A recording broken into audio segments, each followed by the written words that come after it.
Hello दोस्तों, नमस्ते। कैसे हैं आप लोग? ठीक ही होंगे आशा करते हैं। और हम आप लोग के लिए एक वीडियो लाई हूँ जिसका खेती से रिलेटिव कुछ है जानकारी। तो आप लोग को वीडियो कैसा लगा कमेंट करके बताइएगा ज़रूर। और नए हैं तो हमारे चैनल को सब्सक्राइब कर लीजिएगा और बेल आइकन दबा दीजिएगा ताकि जो भी वीडियो हम डालें आपके पास नोटिफिकेशन मिलता रहे और आपको खेती से जुड़ी अच्छी जानकारी मिलती रहे। तो अंत तक बने रहिएगा, वीडियो को स्किप मत कीजिएगा। ठीक है, तो हम शुरू करते हैं आज का ये वीडियो है। श्री विधि से राई की खेती क्या है।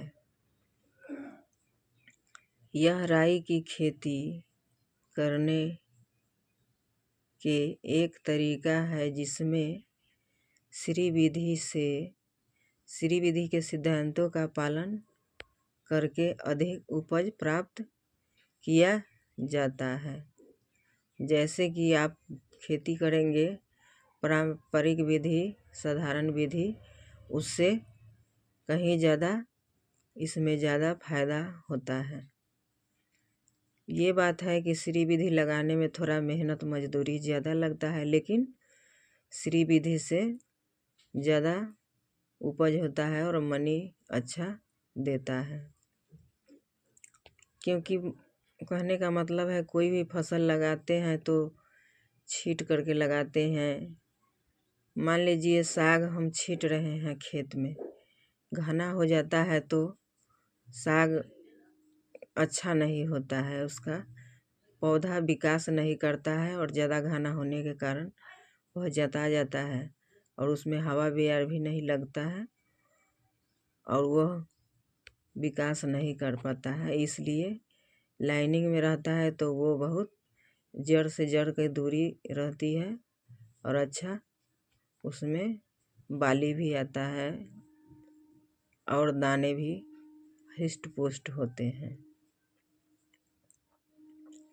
जैसे कि कम बीज दर सिर्फ 50 ग्राम से 250 ग्राम प्रति एकड़, बीज शोधन एवं बीज उपचार भी जरूरी है।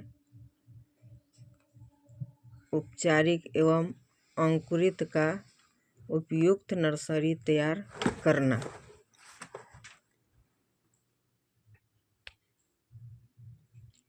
नर्सरी भी तैयार करना जरूरी है। 8 से 12 दिन के 3 से 4 पत्ता वाले बिचरे को रोपाई करना। पौधों से पौधों एवं कतार से कतार की उपयुक्त दूरी रखना।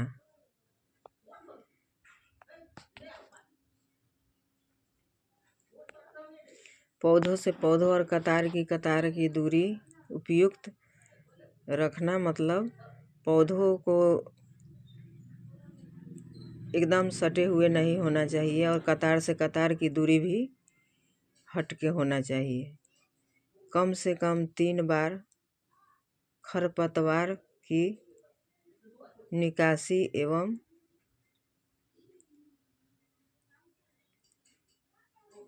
वीडर कुदाल से कोराई भी उसको समय समय पर करते रहना चाहिए। खरपतवार भी जो भी हो निकाल देना चाहिए समय समय से।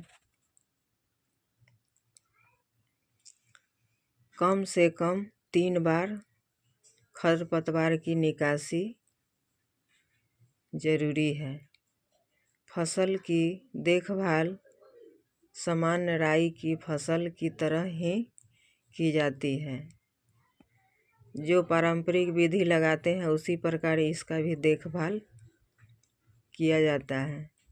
ये नहीं है कि फसल को खेत में लगा दिए और उसका देखभाल नहीं किए, उसका मतलब दवा का छिड़काव या उसमें निराई गुराई नहीं किए तो ऐसा नहीं होता है कि रोप दिए और फसल हो गया।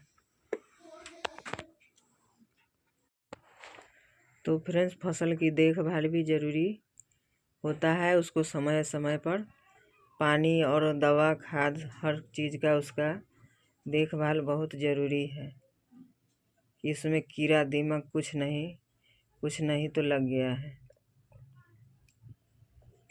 या पत्ते पीला होने पर भी उसका दवा का छिड़काव, ये सब देखभाल ज़रूरी होता है। इस तरह राई की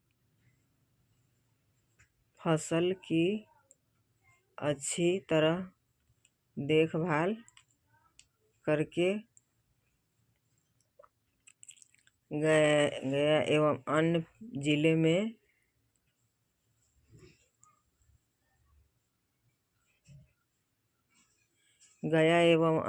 में किसानों की औसत 10 से 12 क्विंटल प्रति एकड़ की उपज पाई है, जो कि उससे पहले उपज से लगभग दोगुनी है। पिछले साल लगभग 1636 महिला किसानों ने इस विधि से गया एवं नालंदा जिले में अपनाया है। तो ये बात है, श्री विधि लगाने से बहुत ही मुनाफा फायदा होता है। अब है फ्रेंड्स की नर्सरी की तैयारी।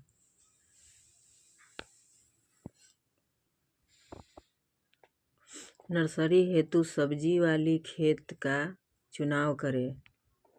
जैसे राई का नर्सरी जो लगाना है, वो सब्जी वाली खेत का चुनाव करें। जैसे कि वो परवार खेत होता है, ये नहीं कि ज़्यादा दूर वाले खेत में लगा दिए। मान लिए कि चौरू जहाँ पानी लगता है वहाँ नहीं, निचास में नहीं, ऊपरवार में इसका नर्सरी लगाना चाहिए। उम्र के हिसाब से नर्सरी हेतु नर्सरी बेड का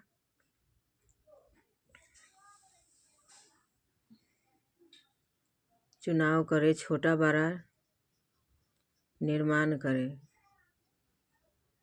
जैसे कम दिन वाले किस्में के लिए अधिक क्षेत्रफल एवं अधिक दिन वाले किस्में के लिए कम क्षेत्रफल में नर्सरी बेड बनाया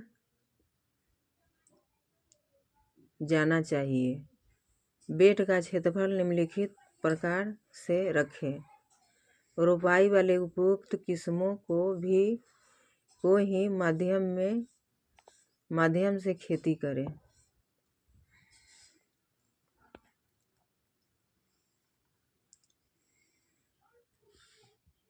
जिस खेत में नर्सरी का बेड तैयार किया जा रहा हो, उस खेत में नर्सरी के क्षेत्रफल प्रति वर्ग मीटर में 2 से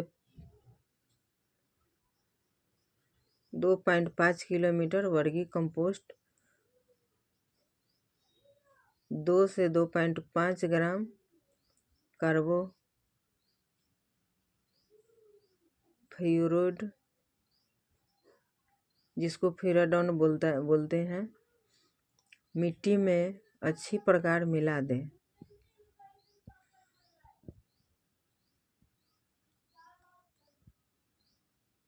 नर्सरी बेड की चौड़ाई 1 मीटर एवं लंबाई सुविधा अनुसार रखें। यह ध्यान रहे जमीन से 4 से 6 इंच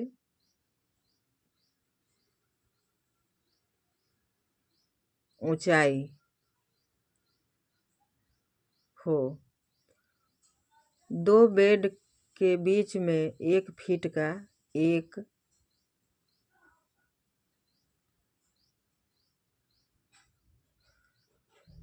2 फीट का नाली बनाएं।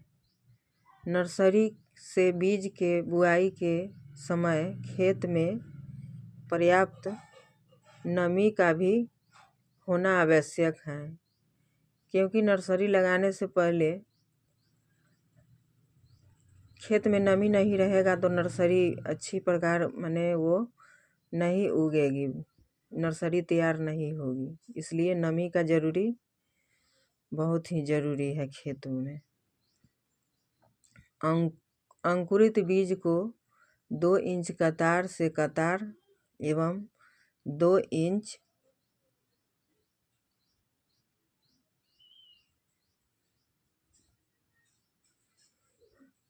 बीज से बीज की दूरी एवं आधा इंच की गहराई पर डालकर ढक दें।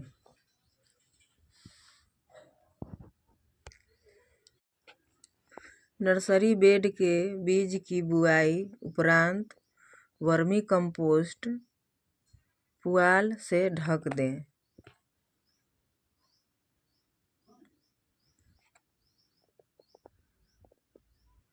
नर्सरी बेड को बीज की बुआई उपरांत वर्मी कंपोस्ट एवं पुआल से उसको ढक देना चाहिए। सुबह शाम झाड़ी से नियमित सिंचाई करना चाहिए। झरझरी माने फुहारा से उसको सिंचाई करते रहना चाहिए। उपयुक्त किस्मों का 8 से 12 दिन